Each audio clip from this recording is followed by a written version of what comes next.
By the early 1980s, the zombie had become a familiar staple of monster movies. And so to continue to scare, they were becoming increasingly gory and violent. Evil Dead delivered both by the bucket load. First Evil Dead was like balls out, no holds barred, penciled in the Achilles tendon, heads lopped off, spewing blood.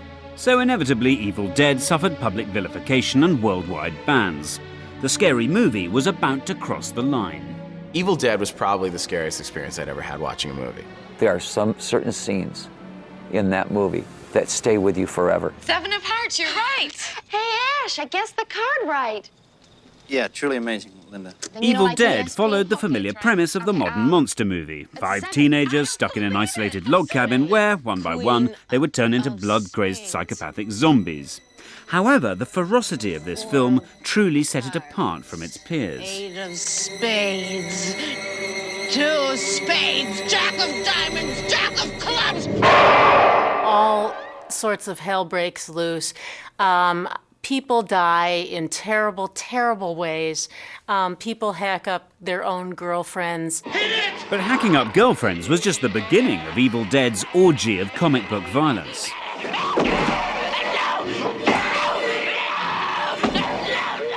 It's a challenge to kill people in different ways in horror films, definitely. But Evil Dead would meet the challenge in spectacular fashion, upping the ante on the Night of the Living Dead trowel murder and going for the garden tool granddaddy, the spade.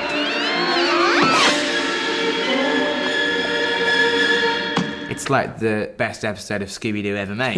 It really is like an episode of Scooby-Doo, but with gore and shocks and tree rape. Yes, tree rape. Evil Dead's barrage of violence would cross the line in suitably bizarre fashion, as Cheryl gets raped by a tree possessed of evil spirits. I was so mortified when I first saw the film and saw that scene. I just wanted to crawl away. It's just basically looking at abuse and not really exploring anything much more than that. But amazingly, more controversial than sexual abuse by an out-of-control conifer was this scene involving an HB pencil, a bottle of ketchup, and a rubber leg.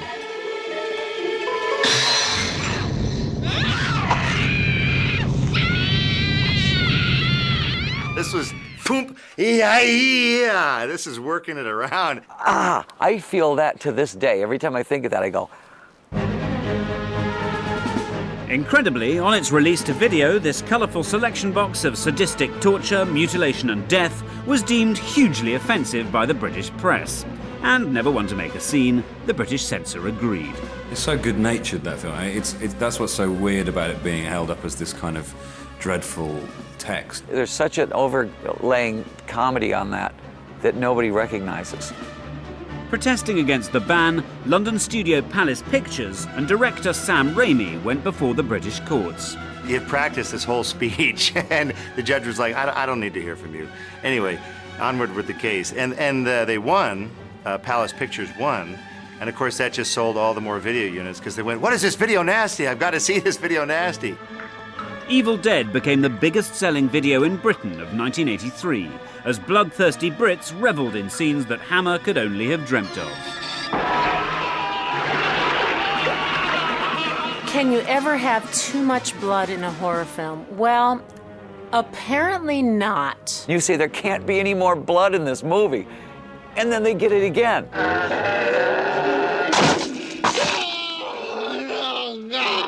It's a gory movie.